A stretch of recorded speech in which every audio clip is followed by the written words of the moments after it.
වෙන කිසිම දෙයක් ඔළුවට ගන්න ඕනේ නැහැ. අපේ අම්මයි තාත්තයි නැගිටපු විදිහ හිතන්න. මගේ අම්මා මං හදාගත්ත විදිහ හිතන්න. මගේ තාත්තා මං හදාගත්ත විදිහ හිතන්න.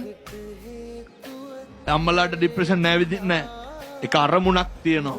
වැටෙන්න නෙමේ ඒ අරමුණ තියෙන්නේ නැගිටින්න. ජීවිතේ වැටෙන්න හේතු 1000ක් තියෙනවා. ආර්ථිකමය ප්‍රශ්න. ස්වාමි පුරුෂයා නැති වුණාම නේ ගැහණියෙකුට තනියම ජීවත් වෙන්න අමාරුයි නේ. අසත්පුරුෂ පිරිමින්ගෙන් කොච්චර නොබිනා යෝජනා එනවද?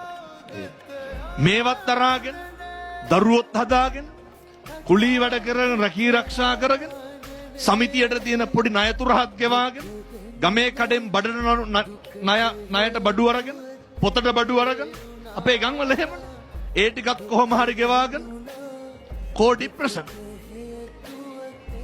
මොකක්ද ඔය අම්මගේ ඔළුවේ තියෙන එකම දේ මොකක්ද? දරුවෝ ටික ලොකු මහත් කරන එක විතරයි. මතක තියාගන්න.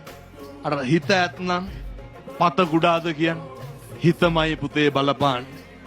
එක අරමුණක් මත ධෛර්ය සම්පන්න වෙන්න. එක අරමුණක් මත අදිෂ්ඨානශීලී වෙන්න. ඒ අරමුණට කටයුතු කරන්න. ඒ අරමුණු ජය ගන්න මේ තරුණ මහත්තුරුන්ට මේ පුරපසලක් 15ක් පොය දවසේ තුරුන්ගේ ආශිර්වාදය ලැබේවා කියලා අපි ප්‍රාර්ථනා කරමු.